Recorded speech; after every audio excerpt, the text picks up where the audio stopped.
Toronto International was due. Boy, were they ever due. And they pulled out all the stops on Sunday against Elite in one of the best games of the year. Highlights coming up in just a second. This is CAF TV. Hey folks, I'm Alex Bastiavansky. You're going to want to stick around today. We've got the man, the legend, Canadian soccer standout, Dwayne De Rosario, joining me here in the studio to talk about all kinds of things, including how his Dero United Football Academy is doing in its first year of CAF participation. That's later on. First, though, Laika Supergroup highlights, and as mentioned off the top, Toronto International was due. The team has played solidly all year, yet heading into action last weekend had only a single win in under 14 action. But on Sunday, TIFC dug deep against Brampton Elite, and by the time it was all said and done, the boys were smiling from ear to ear, and for good reason. CAF Game Highlights now brought to you by Laika Sports. Laika, your passion, our commitment. Brampton Elite have had a rough go of things as well. Just a single win heading into this game, and Toronto hits first. 37th minute, DeMar Dixon gets sprung. Plenty of time here to pick his spot, and in it goes, and it's 1-0 TO. Second half, Brampton gets it back. 45th minute, Paul Kalagagniakos. Hope I said that right. Nice moves. Just squeezes it home, and Elite knocks it up at 1 apiece. 5 minutes later, William van der Velden, he slams it home. Brampton pulls ahead 2-1. They were fully in control, but credit to Toronto, they never gave up. 68th minute, Nathaniel Koch, sweet little flick up, over, and in, and once again, we're all tied up. It's 2-2. 6 minutes later, Toronto pulls in front. Micah Joseph with a great second effort. First shot blocked, second shot off the post and in.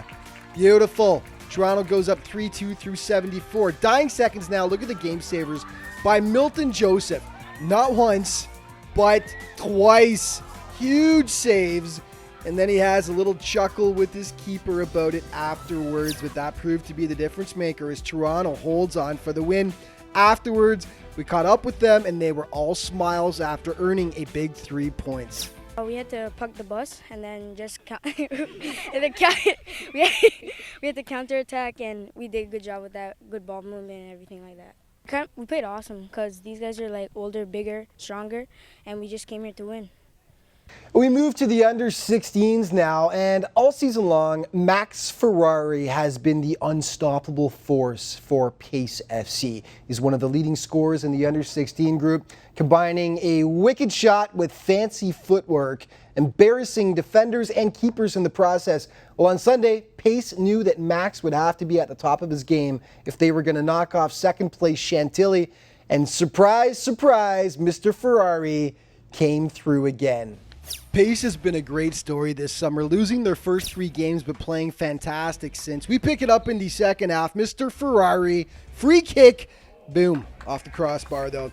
Chantilly hits first, 48th minute, Alex Alec out front, and he coolly slots home the header, very nice, and the boys from Hamilton go up 1-0, but you knew at some point Max would get on the score sheet. 60th minute, he takes the great feed and blows it past Carson Provenzano. And PFC ties it up at 1. What did the corner flag ever do to these guys? Just a minute later, it's Ferrari again, but this time Provenzano coming up with the nice save right there. 63rd minute, Pace corner kick. It comes all the way to Sora Kanea on the far side, and Pace jump ahead. It's 2-1 at that point. 71st minute, they pad their lead. It's Kanea from the penalty spot. He makes no mistake.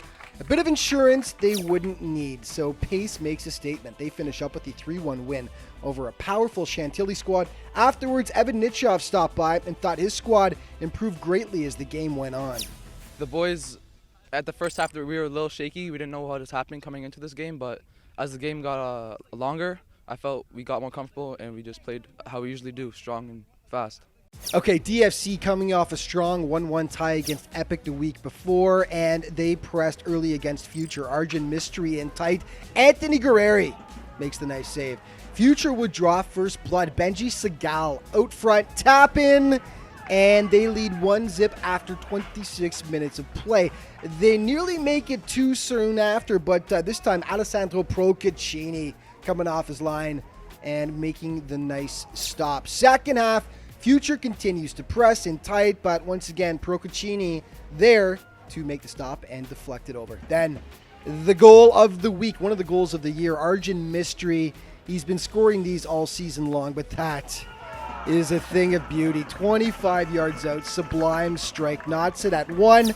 That's how it finishes. Great game from Esther Shiner, back and forth all the way. Future in a little mini slide right now as they played well, but haven't picked up a win since all the way back on August 13th.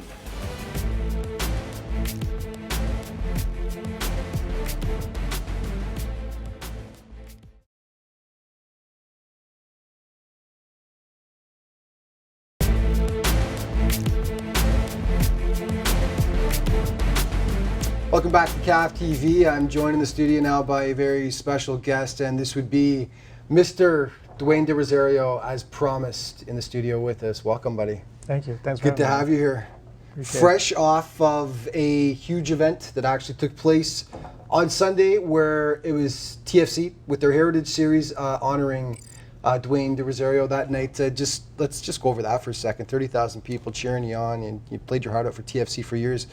What was it like on Sunday getting out there? Did you get a little emotional at all? Or, Oh, definitely. I mean, it's an unbelievable moment to be in that position. You know, to see where soccer, or I like to call it football, started from growing up and playing in all around Ontario to where it is now, and being on that field and seeing how much it's evolved. You know, having to share the opportunity with my family and the fans.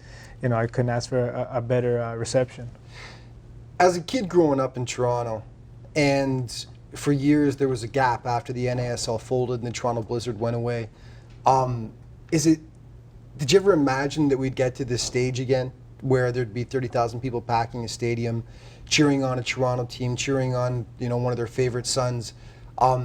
Is it something that as a kid you dreamed of happening? Like playing before your hometown fans like that? Yeah, I think every kid that touched the football back then dreamt of that opportunity, you know, to support a local professional team in a professional environment. And you see what they've done to the stadium. I think MLSD has done a fantastic job of remodeling that stadium and making it a real, presence. And, but back in the days, did I ever dream that was going to happen? No, there was nothing at that time that even emulated something close to that. Yeah. You know, it was until, I was probably about, 15, 16, and then Toronto Lynx came and they tried to create that environment. So I give them a lot of respect always, because they've tried to create that environment, which probably helped propel soccer or MLSE to be interested in soccer, because at that time in '96 was when MLS officially was launched. Right. And there was no presence in Canada. So it's amazing to see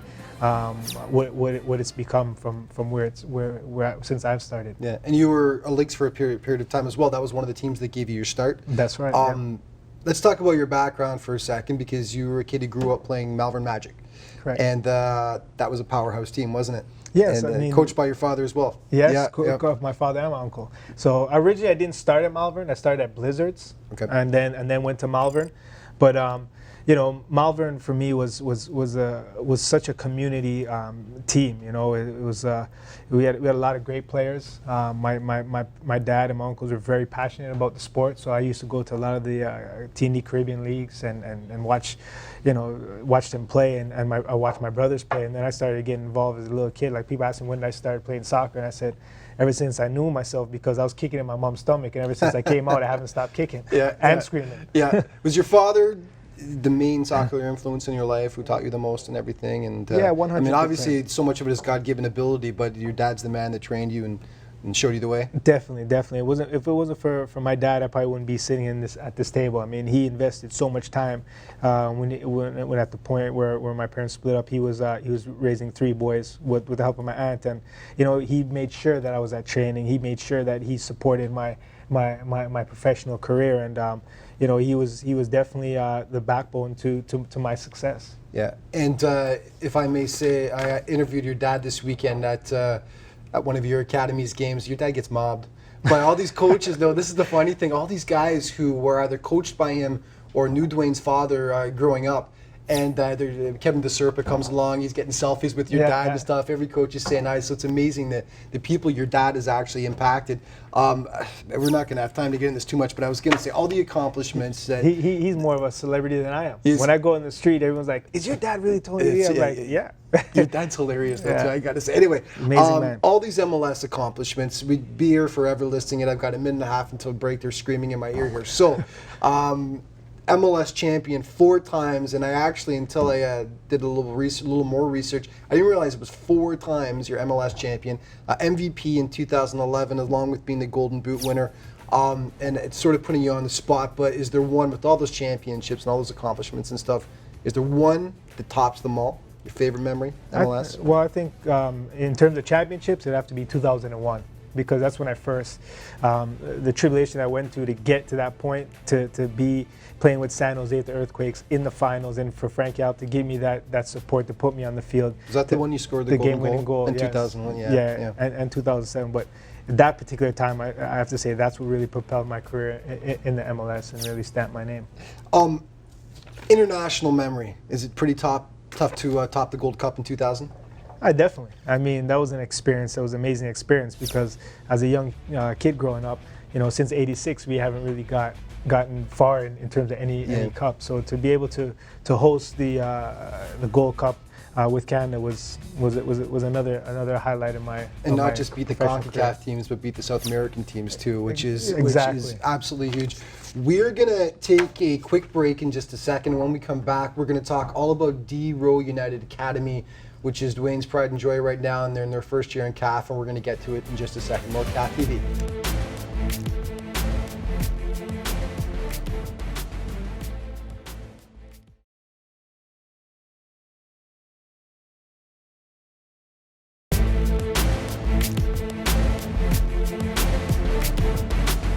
Welcome back to CAF TV. Still here in the studio with special guest Dwayne De Rosario, and we're going to talk now about Dwayne's pride and joy, which is the D-Row United Football Academy. Wanted to make sure we got that right in there, the football part.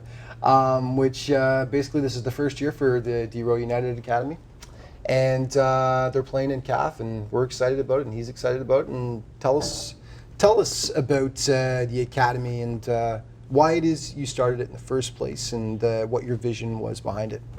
Well, growing up and having the opportunity to play in academies across the world, and coming back here, I felt it was important to create a platform for kids that wanted to take their game to the next level. And that's why I wanted to start the D-Row United Football Academy, is to give those kids an opportunity where they can train at the highest level, they can train with the best coaches that we could facilitate, and in the best environments. And that's the goal, to create a place where the kids not only can learn about the game in terms of technically, but also tactically. And our focus is first and foremost building men and women first, and then the football player comes after. So we stay true to that. We're very big on respect and discipline, and that's our code of conduct. And growing up, I know, playing with Malvern, as you mentioned, there was a lot of talented individuals I played alongside, but there wasn't a lot of avenues for them or outlets for them to take their game to the next level besides really college. So with our partnerships with TFC and with my partnerships across the world in Europe and in colleges, I'm hoping to start developing, the future D Rosarios, the future D Rows, and better to represent our national team to take their game to the next level. But in saying that, we also have a grassroots program for kids that are introduction to the game, D-Row United grassroots program. So, and everything kind of, ties in nicely. One of the cool things I saw when I was reading about the academy was it's not, like you mentioned, not just the soccer, not just the tactical and stuff, everything all the way down to nutrition. That's and right. How they're supposed to be taking care of the bodies and their minds and stuff, which I thought was really neat. Talk about the, because you mentioned you've got grassroots, you've got everything. From what ages are we talking about, and how many teams do you guys actually have right now? Yeah, well, in our academy, we have 4 teams at the moment. We have an under 10 team, an under 11, and 2 under 12 teams. And we're looking to expand that. We have an ID camp going on, a UOIT. You could check it out on DRUnited.com to get more information. And in terms of our grassroots program, We have from ages 4 to 12, boys and girls. And again, that's an introduction. It's kind of what you say we call house league, but it's more of, we have actually coaches from our academy involved with the grassroots program, because I think it's very important that, you know, while some parents take it as a daycare, we still give the kids the best. Yeah. Because when you're seeing Dero, you're seeing the best, and you're going to get that stamp. You're not going to put your name on something unless it's the best. 100%. Absolutely. What is your connection to Phil Ionati? Because I know you guys go way back. So Phil, of course, the CAF director. What's the connection there? Yeah, well, me and Phil go, since we were kids, we played in the same provincial program together. We went through that whole process. We played with the Lynx for a little bit. Right.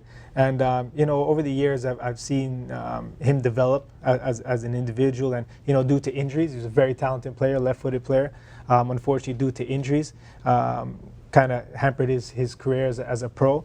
I think as a player that potentially had the tools to make it to the next level, but it's someone that stayed involved in the game, stayed true to his passion, and it's amazing what he's developed here in this CAF. And you know, sit in this studio as we spoke about off the air to see another step of a visionary and you know, creating a league and having a platform where kids could be, you know, seen through social media and having a program. It's just amazing, and I have to support it. What was it that really attracted you to CAF? Obviously, you know Phil, but what do you think the CAF might be doing just a little bit differently than the others? Well, one thing I like about CAF is run by football, soccer minds, right? And you know, when we started the academy, Phil has contacted us and said, listen, you know, we really like you to be a part of our vision of our program. And obviously, you know, at the time, there's 3 or 4 different academy structure leagues that you could play in. But one thing I liked about CAF was our flexibility with the kids, that we can move them up and down, and kids could play, you know, a year is up. Challenge themselves a little bit more. Challenge themselves, because even though a kid is 10, he might have the ability of a 12-year-old, or he might have the advanced thinking of a 12-year-old.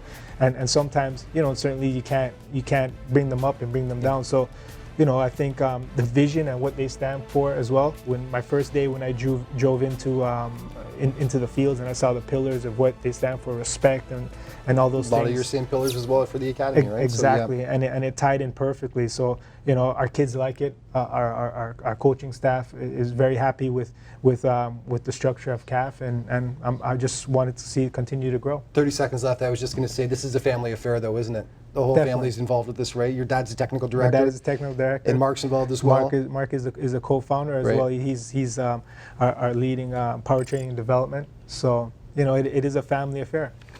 I want to thank you for being here. And we look forward to having you on more and following you guys. We've been showing some great footage of the academies we've been talking as well. Great kids, great coaches. Thank you so much, buddy. Good Thanks job. for having me on the show. Excellent. Congratulations on being honored by TFC. Thank you. More CAF TV coming up in just a second.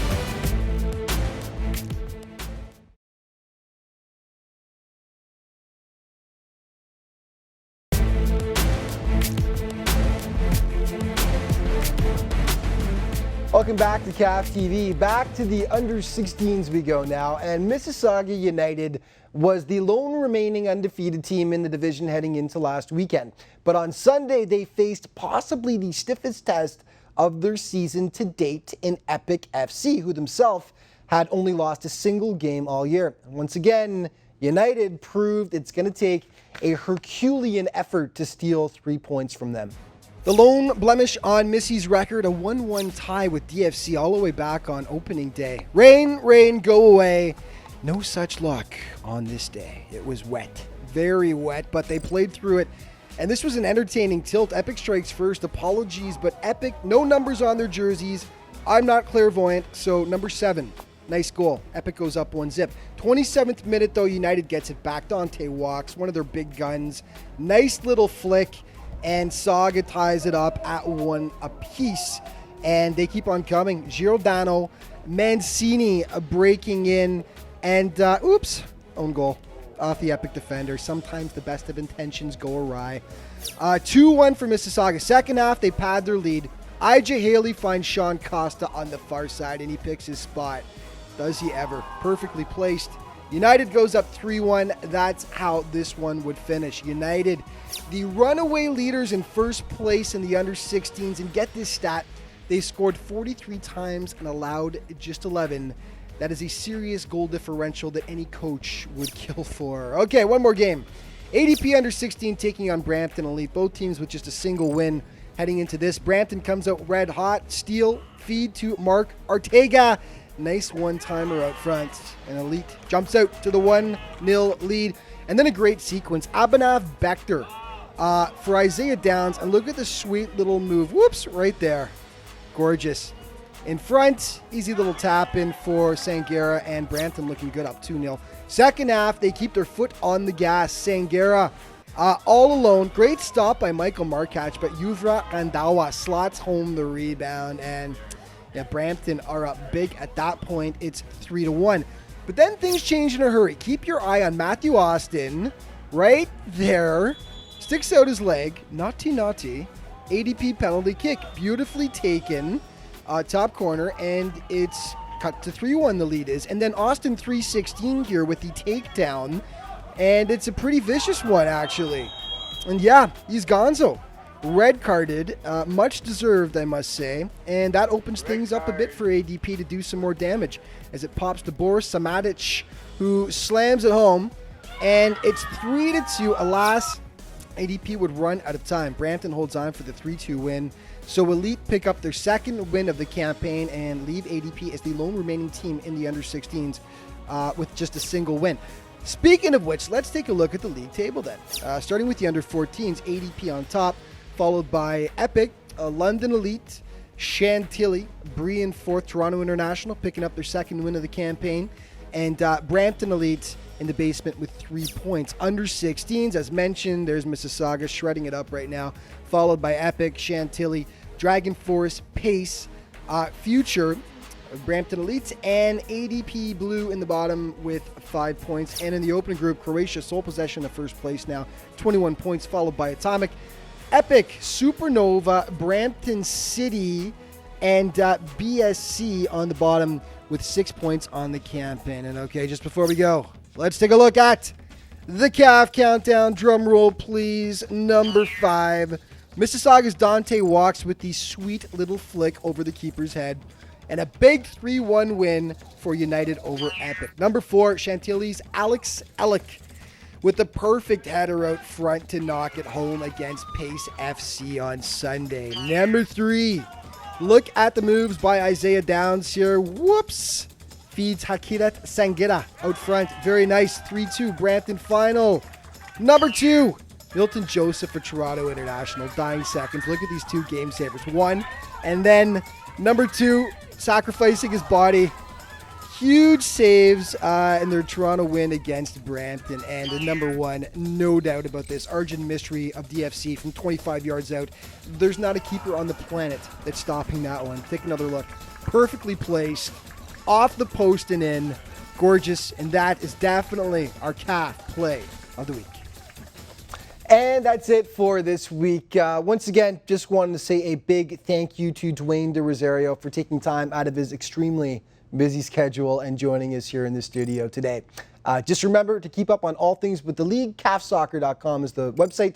At CAF_football on Twitter, and Canadian Academy of Football on Facebook, of course. Thanks so much for tuning in, folks. We'll see you next week.